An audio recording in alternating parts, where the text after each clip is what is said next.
Get ready for the dictation. Dictation will start in 5 seconds. Start. We have given notice of an amendment. Even if you want to continue the existing provision, you could provide for an exception saying that the journalists must not be required to disclose the source of information. It is not a question of just the newspaper pupil and the pupil being apprehensive over these things. Here is a provision which has been expressly put there. Of course, you can say that eminent journalists will be there on the council and that we can expect the leaders of the newspaper world who can be expected to be elected to this council to pay proper heed to the professional standards, but it will be better if you were to put an express provision in the will itself.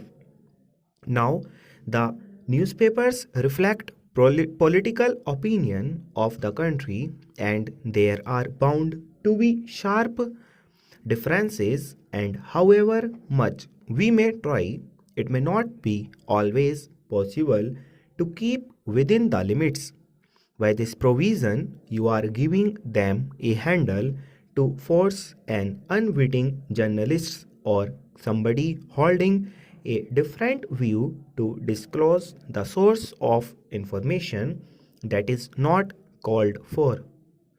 Coming to the other general powers of the Press Council, it is true, as mentioned by the Honorable Minister himself, that the powers granted to this body are far more and go far beyond the powers granted to the British Council in the particular statute. I quite follow that the panel provisions therein have not been called to use.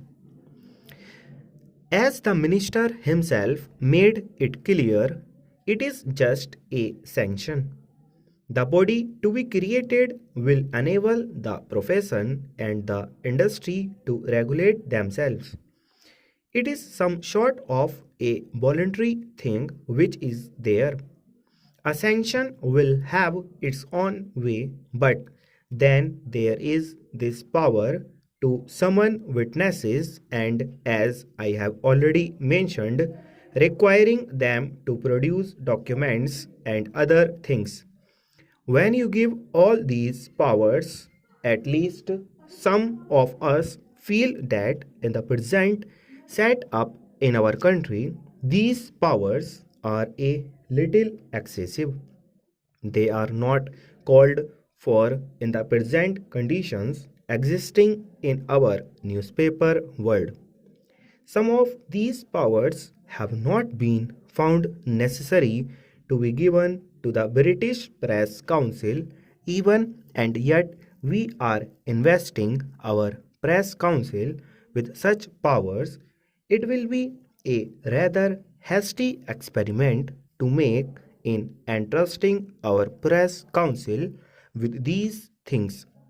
The question of censure is there.